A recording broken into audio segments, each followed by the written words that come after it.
Hey kids, what are we in today? Cast in place foundation. That's right, poured concrete. And the thing about this house is that it has a drainage system that was put in, but it was put in with saw cuts.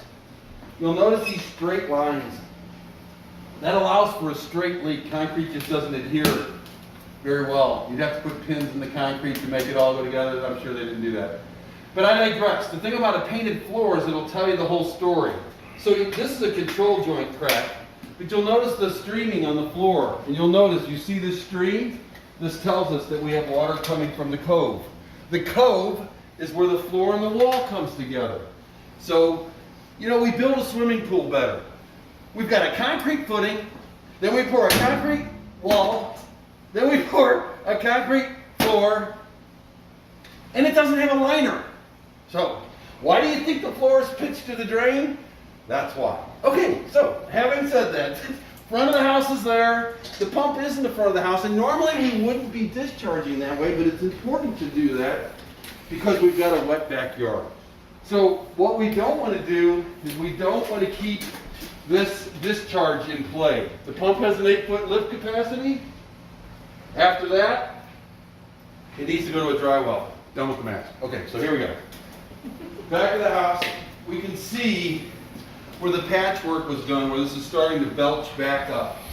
So to try and do piecemeal, to go in and take a chunk out here and there, it doesn't get you anyplace. So at the end of the day, if we take this hydrostatic pressure away, what we're going to do different than what's not done most of the time is once this is broke out, and we dig it out to the bottom of the footing, we don't just throw the rock in the pipe in.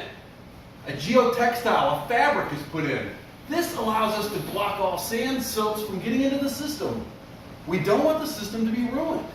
We don't want the pipe to have P-traps in it. So this nice fabric that's put in, then the river rock, then the pipe rock on top, then obviously a vapor barrier to put over the top before we put the concrete back, we're gold.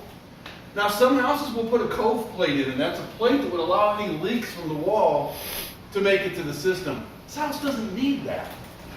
Now, the rear wall is getting some lateral push at it. Does it need bracing? Does it need plates? No. It needs the Y taken care of, and the Y is the water in the back of the house. So downspouts being away, right now they're in black pipe, and we need to get that changed to PVC.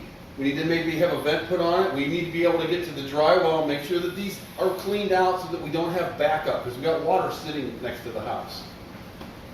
Having said that, these diagonal cracks here are what we're going to be addressing because the wall moved in a little bit. Not a lot. You can see that by the utilities that are coming down the wall.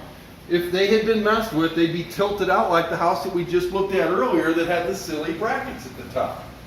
So, this break, this diagonal break, someone's come in here and tried to stick some tough stuff like spray foam in it.